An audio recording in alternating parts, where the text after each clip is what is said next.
اور سب سے پہلی قسم جو ہوتی ہے وہ مفعول بہی ہے، بھی، یعنی اب اس طریقے سے ٹوٹل جو قسمیں ہو گئی مفعول کی وہ ہیں 5۔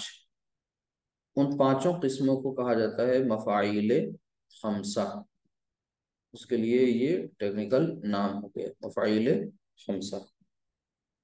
یہ مفاعیل خمسہ کا مطلب یہ 5 قسم کے کیا ہیں، 5 کائنڈس آف آبجیکٹ، یعنی آبجیکٹ کی کوئی 5 قسمیں ہیں جو آپ کو جاننی ضروری ہے۔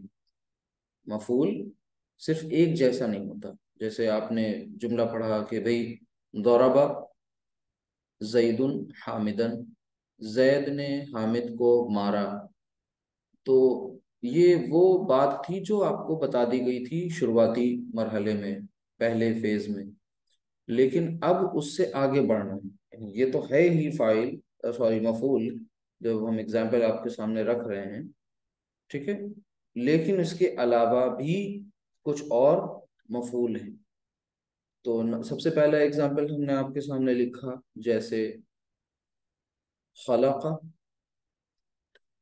خلق اس نے پیدا کیا، خلق کس نے پیدا کیا، خلق اللہ، اللہ نے پیدا کیا، کس کو پیدا کیا، الانسان۔ تو یہ وہ نارمل کنسٹرکشن تھی، نارمل قسم تھی جو آپ کو پتہ ہے کہ یہاں پر اللہ اسم جو ہے وہ مرفوع ہے، اور انسان جو اسم ہے یہ کیا ہے، منصوب ہے۔ تو الانسان یہ اصل میں یہاں پر مفعول ہے، یہ مفعول ہے، لیکن مفعول ہے تو پہلے ہم کیا کہتے تھے، اس کو صرف اور صرف مفعول کہتے تھے، لیکن اب آج اس کا پورا نام آپ کو پتہ چل رہا ہے، اس کو کیا کہتے تھے، فاعل۔ اچھا، اور یہ کیا ہے، یہ فعل۔ تب آپ کو یہ نہیں کہا گیا تھا کہ بھئی یہ مفعول ہے تو کون سا ہے، کیوں؟ کیونکہ آپ کو بیسک چیزیں سمجھانی تھی۔ اب وہ بیسک چیزیں سمجھ میں آ گئیں، تب آگے بڑھے تو آپ کو بتا دیا گیا کہ دراصل یہ صرف مفعول نہیں ہے، بلکہ یہ پورا نام اس کا ہے مفعول بہی، ٹھیک ہے، یعنی کوئی جو کام کا اثر قبول کرے، وہ اسم جملے میں جو کام کے اثر کو قبول کرے، جس پر فعل واقع ہو، جیسے پیدا کرنے کا جو یہ عمل ہے وہ انسان پر ہو رہا ہے، تو انسان کو پیدا کیا اللہ تعالیٰ نے، ٹھیک ہے، لہٰذا یہاں پر انسان جو ہے وہ مفعول ہے، لیکن یہ مفعول کون سا ہے، مفعول بھی ہے۔ جب تک کہ کہیں پر ایک نام والا کوئی ایک ہی شخص ہوتا ہے تو پھر اس میں کنفیوژن نہیں ہوتا، ٹھیک ہے، کوئی ایک پرٹیکولر نام ہے اور اس نام سے اس کلاس میں ایک ہی بچہ ہے، تو پھر اس کا نام ویسے ہی پکارا جائے گا جیسا ہے اس کا نام، لیکن جب ایک نام کے کئی بچے ہوں تو پھر ان کے نام کی کچھ پہچان بنانی پڑتی ہے۔ وہی بات ہے کہ یہاں پر مفعول جب ایک تھا تو پھر صرف مفعول کہلا رہا تھا، لیکن اب آپ کو باقی کے جو 5 قسمیں ہیں مفعول کی، ٹوٹل 5 اور باقی کی 4، وہ بھی اب انٹروڈیوس کرائی جا رہی ہیں، لہٰذا اب سب کا پورا پورا نام آپ کو پتہ ہونا چاہیے۔ یہی آج کی کلاس کا ہمارا سبق ہے کہ ہم سب مفعول کی قسموں کو پڑھیں گے، اور مفعول چونکہ منصوب ہے تو تمام کے تمام جو مفعول کی قسمیں ہیں وہ سب کی سب منصوب ہوتی ہیں جملے میں، ٹھیک ہے۔ اسی طریقے سے آگے دیکھیے کہ ضربہ اس نے مارا، ضربہ کس نے مارا، ضربہ زید، زید نے مارا، اور کس کو مارا، محمودن۔ تو اب آپ کو یہ پتہ چل گیا اس سینٹنس سے، دوسرے والے سے، اس میں بھی اب آپ سے پوچھیں مفعول کیا ہے تو آپ نے پہچان لیا کہ مفعول جو ہے وہ محمودن، کیوں؟ کیونکہ مفعول حالت نصب میں ہوتا ہے، اور فاعل جو ہوتا ہے وہ حالت رفع میں ہوتا ہے، ٹھیک ہے۔ تو ضربہ فعل، زید فاعل، اور محمودن مفعول۔ کون سا مفعول؟ مفعول بھی، پورا نام بتائیں گے، ٹھیک ہے۔ مفعول بھی کون سا مفعول ہوتا ہے؟ جو وہ اسم جملے میں جو کام کے اثر کو قبول کرتا ہے، جس پر فعل واقع ہوتا ہے۔ اچھا، تو یہ ہماری اوور آل منصوبات کی پانچویں قسم ہے، لیکن یہاں سے اب ہم مفعول کی قسمیں پڑھیں گے۔ نمبر ایک قسم مفعول بھی، تو نمبر ٹو اب آگے آئے گی، لیکن نمبرنگ ہم 6 ہی رکھیں گے یہاں پر ہم سب پوائنٹس نہ بنا کر کے مین پوائنٹس بنائیں گے، کیونکہ ہم منصوبات کی فہرست بھی تیار کر رہے ہیں، ساتھ ہی ساتھ ہم مفعول کی قسمیں بھی پڑھتے چل رہے ہیں۔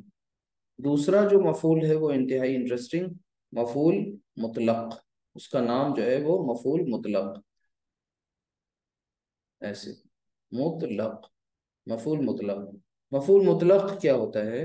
یہ ایک ایسا اسم ہے، بلکہ ایک ایسا مصدر ہے، یعنی ناؤن ہے، جو فعل کے کچھ ایٹریبیوٹس بیان کرتا ہے، جیسے فعل کے بارے میں کچھ بتاتا ہے۔ یعنی ہم اس کے بارے میں یہ کہہ سکتے ہیں کہ یہ ایک ایسا اسم ہے،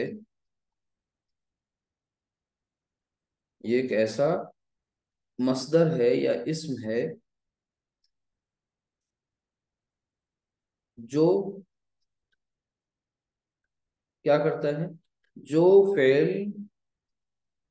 کی کچھ مخصوص باتیں ہیں جو وہ فعل کے بارے میں بتاتا ہے۔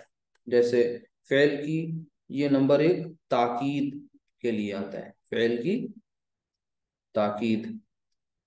اچھا، نمبر دو یہ کیفیت بھی بتاتا ہے، کیفیت، اور پھر کیفیت، اور اسی طریقے سے یہ تعداد بھی بتاتا ہے۔ ٹھیک ہے، کیفیت یعنی ایک طرح کی اسٹیٹ، ٹھیک ہے، کوئی یہ ایک اسٹیٹ بتاتا ہے۔ اسی طریقے سے تاکید یہ ایمفیسائز کرنے کے لیے بھی آتا ہے۔ اچھا، ٹھیک ہے، دوسری چیز تعداد یہ نمبر بھی بتاتا ہے، یعنی ہے یہ منصوب اسم، لیکن یہ کام کیا کر رہا ہے؟ یہ فعل کے تعلق سے فعل کی تاکید، فعل کی کیفیت یا فعل کی تعداد ہے، یہ بیان کرتا ہے وہ کیا؟ مفعول ہے، اور مفعول ہے تو اب ایک مفعول پڑھ چکے تو دوسرے کا نام بھی اب ظاہر سی بات ہے ڈیفرنٹ ہوگا، تبھی تو اس کی پہچان ہوگی۔ تو پہلے کا نام ہے مفعول بھی اور دوسرے کا نام ہے مفعول مطلق۔ اس کی ایگزامپل اگر آپ دیکھنا چاہیں تو اس طریقے سے، جیسے پہلا صیغہ، پہلا جملہ جو لکھا، ضرب زید محمودا، زید نے محمود کو مارا۔ اب ہم تھوڑا سا یہاں پر آپ کو صیغہ چینج کر کے بتاتے ہیں، جیسے میں یہاں پر لکھ دوں کہ صیغہ ضرب،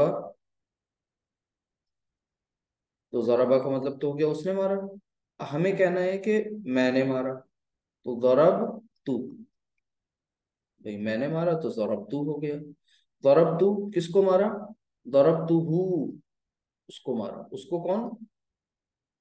محمود، یعنی this Mahmood has been replaced with a pronoun۔ کون سا پروناؤن ہے جس سے اسے ریپلیس کیا گیا؟ ہو، اٹیچڈ ضمیر، ٹھیک ہے۔ ضربتہ، میں نے اسے مارا۔ اب آگے بتانا کیا ہے؟ تاکید لانی، ٹھیک ہے۔ تو تاکید لانے کا ایک طریقہ یہ ہے کہ ہم جو یہاں پر فعل استعمال ہو رہا ہے اس کے جو روٹ لیٹرز ہیں، ضاد را با، ان روٹ لیٹر سے ہم ایک مصدر بنا دیں۔ تو مصدر جب بنائیں گے تو یہ کیا بن جائے گا؟ ضربن، یہاں پر ہم نے ایک منصوب اسم لکھ دیا، ٹھیک ہے۔ تو یہ منصوب اسم ہو گیا ضربن، اور یہ ضربن آیا کہاں سے؟ جو فعل استعمال ہوا جملے میں اسی کے روٹ لیٹر سے یہ اس کی حالت نسبی بن گئی۔ اب پورے کا ترجمہ کیا ہوگا؟ ضربتہ ضربن، یعنی میں نے اسے مارا مارنے جیسا، یعنی جیسا مارا جاتا ہے ویسے مارا۔ یعنی اب یہاں پر آپ نے کہا ضربتہ، نصرتہ، ٹھیک ہے۔ تو مثال کے طور پر یہاں پر ہم لکھیں نصر تو،